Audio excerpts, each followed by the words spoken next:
Of Bengal को जीतने के लिए शाह ने कोलकाता को अपना बेस बना लिया है। अगले करीब 150 घंटे शाह कोलकाता में रहेंगे। गृह मंत्री अमित शाह ने कल कोलकाता में देर रात तक बैठक की। रात 8 बजे शुरू हुई बैठक देर रात 12 बजे के बाद भी जारी रही। इस मैराथन बैठक में शाह ने प्रभारियों और प्रवासी कार्यकर्ताओं के साथ सीधा संवाद किया। बैठक का मुख्य एजेंडा कमजोर बूथों को अवैध किले में बदलना है। अमित शाह ने साफ संदेश दिया है कि केवल रैलियों से चुनाव नहीं जीते जाते, बल्कि जीत का असली आधार बूथ प्रबंधन है। अमित शाह 27 अप्रैल तक कोलकाता में ही रुकेंगे, जो ये संकेत देता है कि भाजपा इस बार बंगाल में सत्ता परिवर्तन के लिए कितनी गंभीर है। बंगाल की 294 में से बीजेपी का फोकस 215 सीटों पर है। ये वो सीट हैं जहां मुस्लिम आबादी हिंदू आबादी पर हावी नहीं है।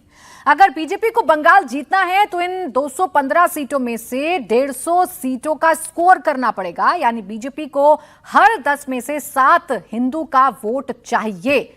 क्या यह संभव हो पाएगा? और जिस तरीके से बैठकें गृह मंत्री अमित शाह कर रहे हैं, उससे क्या बूथ मैनेजमेंट हो पाएगा? और क्या संगीत जी बड़ा आसान है बंगाल में बैठक करके बूथ मैनेजमेंट? क्योंकि हम बाकी प्रदेशों में देखते हैं कि बीजेपी बहुत अच्छा बूथ मैनेजमेंट करती है, लेकिन बंगाल में क्या इस बार वो बूथ मैनेजमेंट हो पाएगा जिसके लिए बीजेपी जानी जाती है?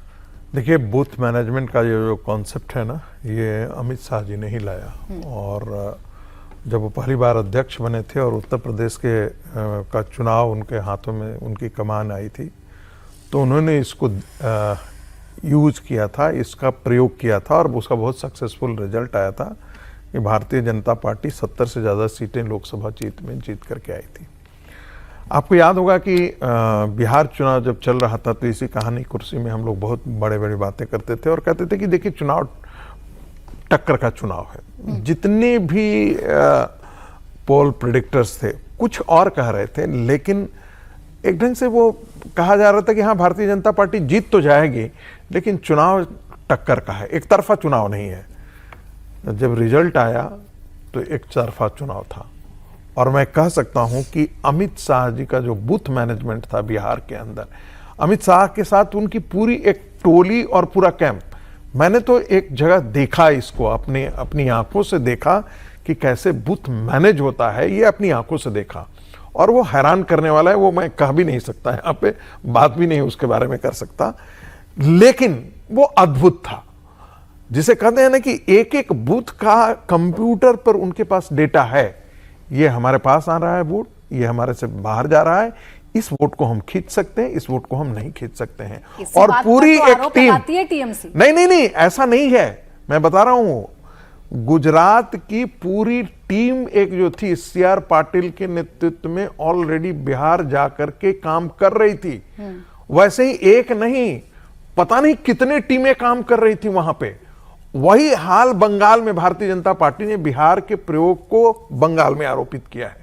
और उनको ये बात पता है कि मुसलमान हमको वोट नहीं देता है, चाहे आप सबका साथ, सबका विकास, सबका प्रयास, सबका अनायास नहीं हो जाता है, वो एकदम प्रयोग के तौर पर ये होता है। तो उनको पता है कि नहीं मिलना है, हमको काम कहां करना है। जो हर्षवर्धन जी ने कहा कि भाई ये अभी आप दिखा रहे थे कि 215 सीटें हैं, उन 215 सीटों में भी वो छांट करके चल रहे हैं। अब आप देखिए, हम लोगों ने आदिवासी सीटों का हम लोगों ने जिक्र नहीं किया। आदिवासी सीटें वहां पर करीब 68 सीटें थी, जिसमें भारतीय जनता पार्टी को अच्छी बढ़त पिछली बार मिली थी। हाँ। क्या वे पूरी की पूरी शिफ्ट भारतीय जनता पार्टी में कर पाएंगी इस बार के चुनाव में?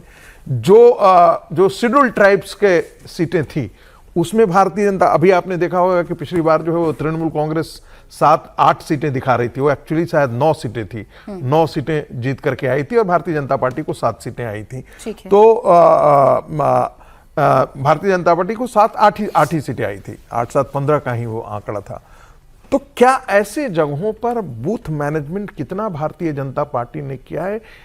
यदि ये सक्सेसफुल हो जाता है तो इसमें कोई दो राय नहीं, आपको परिणाम बहुत ही डिफरेंट मिलेंगे। और बंगाल के बारे में कल तक लोग कहता था ममता बनर्जी जीत ही जाएंगी, लेकिन आज यदि बंगालियों से आज पूछे तो लोग आज कह रहे हैं कि बहुत सर, अच्छा इसी बात को भारतीय लेकर जनता तो पार्टी ममता लोग बनर्जी आग बबूला है ना, बार नहीं, बार नहीं, कहती है ना इसलिए कि बबूला है। जानबूझकर मेरे वोटर्स को टारगेट करने नहीं की कोशिश उनके की जा वोटर रही है। उनके वोटर्स क्या होते हैं, वो बंगाल के वोटर्स हैं। उनके वोटर्स का मतलब वही है जिसको उन्होंने बांग्लादेशी मुसलमानों के ठीक यहाँ है। ला अब मरे हुए तो आकर के वोट करेंगे नहीं। अब मैं ये उनको, जानना जिनको चाह रही वो- हूँ, जिनसे वो वोट करवाते थे पहले। ठीक है सर, मैं ये जानना चाह रही हूँ विजय जी, कोई बड़ा नेता गृह मंत्री अमित शाह जब 27 अप्रैल तक बंगाल में ही रहेंगे और लगातार बैठकें चल रही हैं और उनका मेन फोकस इसी बात पर है कि इस बार वोटर डरे ना, कम से कम मतदान केंद्रों तक तो पहुंचे, उनमें ये विश्वास जता पाएं कि आप डरिए मत, आप आइए मतदान कीजिए। और बीजेपी इसी वजह से आश्वस्त है कि शायद इस बार सत्ता का सुख वो भोग पाएंगे पश्चिम बंगाल में। इससे प्रभाव पड़ता है क्या नेता का उसी प्रदेश में रहने से? नेता का प्रदेश में रहने का प्रभाव तो पार्टी कार्यकर्ताओं पर बहुत पड़ता है, वोटर पर पड़ता है कि नहीं पड़ता, लेकिन पार्टी कार्यकर्ता तो एनर्जाइज होता है, उसका काम उत्साह में होता है, उसका काम आगे बढ़ता है।